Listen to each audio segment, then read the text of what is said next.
Close your eyes and imagine this with me. You're back in high school, 12th grade. You're thriving, top of your class, consistent honors, maybe even juggling org roles and competitions. Then CET season rolls in. And before you know it, you're one of the few students ADMO selects to join its next batch of freshmen. Fast forward, and you start studying in one of the top universities in the Philippines. Excitement is usually the expected emotion in this scenario. However, for many freshmen, college begins with disorientation. The new norms, new faces, new standards, they all come together to create this overwhelming sense of pressure, which unfortunately often leads to self-doubt. For Ateneo freshmen in particular, this is intensified by many overlapping factors. How so? Well, first, let's take a look at what it usually means to be an Atenean. Ateneo de Manila University is known to be one of the most prestigious universities in the Philippines. Besides being recognized as part of the country's Big Four, Ateneo has been placed as the top Philippine university in global rankings for several years now. Ateneo takes pride in housing top-notch students who are expected to embody strong academic excellence and a well-rounded personal development. However, with a reputation this strong, Ateneans, especially freshmen, who are new to this highly competitive environment, become particularly vulnerable to self-doubt as they transition from high school to college. You see, most students who get into reputable universities come from strong academic backgrounds. Many of them come from places where excelling was normal and praise was constant. But once they step into college and that sense of security and familiarity disappears, their confidence may begin to waver, making room for persistent thoughts of self-doubt. This notion is exemplified by Cam, an Atenean freshman who said in an interview that the transition to Ateneo was a big culture shock, emphasizing how the environment felt entirely different from what she was used to in high school. The concept of matches was even mentioned as a contributing factor, with Cam noting that such a constant call to always do more creates a toxic and unhealthy study pattern for the blind pursuit of excellence, which only intensifies the hustle culture in Ateneo. But even with all these challenges, there was still an evident goal to meet certain standards.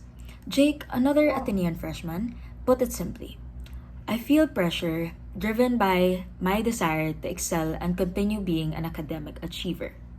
The problem is, when students can't separate their academics from their personal worth, their confidence begins to take a hit.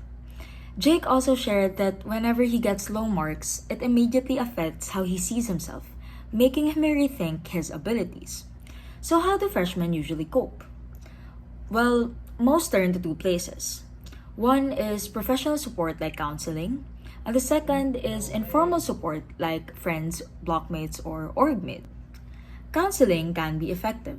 Blog writer and college graduate Alejandro Diaz emphasized in their article featuring their personal struggles in university that seeking help from trusted professionals and mentors can be a good approach in dealing with emotions of self-doubt. In the context of Ateneo services, Jake actually described his sessions with the guidance office as quote-unquote helpful and eye-opening. But relying solely on peers or counselor has its own limits. Support isn't always accessible. Students may also feel that there is this underlying sense of them burdening others.